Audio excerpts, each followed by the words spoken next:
What's poppin', people? It's Dante. Set your body in motion without any preconceived notions of what you will find. So today I'm thinking about what it means to see the world with the eyes of a child and why this matters in the realm of photography. And so ultimately, I think over the years of photographing, I found this breakthrough point in my process of recognizing that there are infinite ways to photograph everything, where everything really truly is photographable, but one must go outside with a fresh pair of eyes each and every day in the spirit of play in order to achieve this flow state of creation. And so when you're out there and you're photographing, ask yourself this simple question: what will reality manifest to be in a photograph? And so when you let go of any preconceived ideas of what a photograph can be based upon what you've seen in photo books, perhaps even in these sort of art books where you have documentation of sculptures. Here we have some trash I'm rummaging through, and we have images in these picture books, it seems. You know, we have pictures that showcase life, you know, as it is, which is particularly, I believe, the ethos of street photography, right? Life as it is, sort of just photographing, you know, life as it is unposed. So what does it mean to play? What does it mean to be a kid? Well, I think a kid breaks the rules. And so let's photograph this sculpture, or this trophy. Stefan Luckers, he's the winner. And so yeah, I'm just embracing the spirit of play today. You know, what would a child photograph? This is a question that I think that we should ask, you know, and to pick up the camera and to photograph through that childlike curiosity, you know, because for me, ultimately, it's very easy to make a strong photograph, actually. It's very easy to make a photograph with impact. It's very easy to go to a new location and to find something that can provoke a sensation for a viewer, whether it be the strong content within the frame, the moment itself, the form, and the synthesis of the two. But actually to let go and to allow the chips to fall as they may, similar to this maniac who left this pile of trash, you know, just kind of loosely photographing life. And I think actually when you let go and you simply go with the flow, right? What happens is you find more joy in the process, and you find more meaning in the act of making photographs. You know, because when you think about life as a composition, or you look at the world like this photograph, well then ultimately life becomes a bore, actually. You know, where you put four corners around life, you know, and say, look at this, you know, I did it, I made it, this is the decisive moment, this is the photo.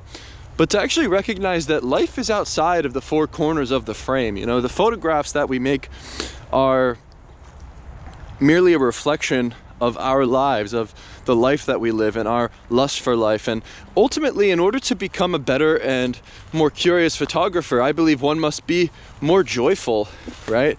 You know, the more joy you have, the more vigor and vitality that you have in your physical body to move and to walk and to explore and to go outside in the open world, well, the more that you're going to photograph, right? And so the more joyful you feel, I think the more that you will photograph. And so maybe when you think of a kid, you know, a kid, he goes on his business. You know, I remember being a child, and, you know, you would scream, you would shout, you would pout, you would cry, you would laugh, you would, you know, laugh hard and cry hard and scream loudly. And, you know, there's this sort of emotional response that a child has to the world around him. And so maybe in order to become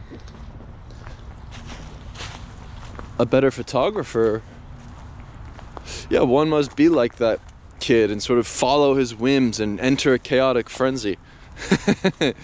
You know, there's sort of this, I believe, irrational side of practicing photography that one must tap into to enter the flow state, where the rational mind and the logical decision making and the linear way of looking at life and putting four corners around it and analyzing form and content, it can only get you so far. And so perhaps what I'm trying to say is to go beyond the essence of form to the source itself being light. You know, where I remember being a kid just being so eager for the day, right? Like, oh man, the sun's coming up, you know, I'm so ready to get the sun, you know, I'm gonna go out and play. I remember building teepees with sticks, exploring in the forest, and you know, here I am as an adult living out my childlike dreams, spending all day under the trees. And so perhaps beyond photography, there is a moral to the story of following that inner childlike curiosity, or even your everyday life and your routine, your work, your play, your creativity, you know, your art, whatever it is that you're passionate about, I believe fully manifests through that inner child. And I found that through following my inner child and following what I loved to do as a kid, not only has it brought me to this joyful state of practicing photography, but I also have found work that resonates with me and a job that I appreciate each and every day and find it to be essentially play.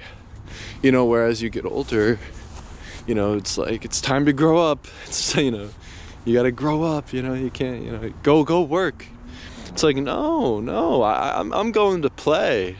You know, and when you enter that flow state, you really are just in this sort of spirit of play. You know, when I'm digging a hole with my shovel and I'm cutting back a tree and I'm planting a flower in the ground, you know, it's like this dance. It's like there's choreography, and I'm, you know, flipping my shovel and putting it in the ground and moving my body in this graceful way. And when I'm out there and I'm photographing, it's this very similar state where, you know, the way that I move my feet in relationship to the street and raise the camera to my eye and press the shutter, all of these things become very natural, and you really enter this flow state through play. And so maybe when you're out there and you're photographing, it's most wise to not take it so seriously. But when you actually go out there with this sort of spontaneous way of operating, everything becomes effortless. You know, there's this effortless action with each click of the shutter. There's this effortless action with each step I take, with each new project I embark on, with each new day. And yeah, it all stems through play. And so I encourage you to think more about how to embrace play in your everyday life, to tap into that inner child, you know, because this to me is where I find most joy. And maybe through sharing these ideas, you too can find that joy in your everyday life, whether it's through your hobbies, your art, your work, you know, your downtime, the way you relax and embrace leisure. I think all of it truly should be play, you know, but we kind of almost, I believe, for the majority, succumb to forcing yourself to play. But you shouldn't have to force yourself to play. You know, if you're not inspired to pick up your camera, well, maybe it's not for you. You know, but I simply always have the camera on me like glue. I can't get this thing off of my wrist. And I think that's the difference between one who's embracing play and one who's taking photography seriously, where you're setting this schedule and this routine and you have to make it such a discipline for you to go out and take pictures. But yeah, I think through play you simply enter this flow state of consistent and endless production. Return to the garden. Look at these beautiful new flowers blooming. Wow, it's only been a few weeks since these were planted, and here they are. The cycle of life. So yeah, I figured I'd discuss more about this topic. I don't know what else to say, because you kind of have to go out and do the thing and experience life. Can't really just talk about it. But I can assure you with 100% certainty that if you stop taking yourself so seriously, you will improve your photography. Cheers.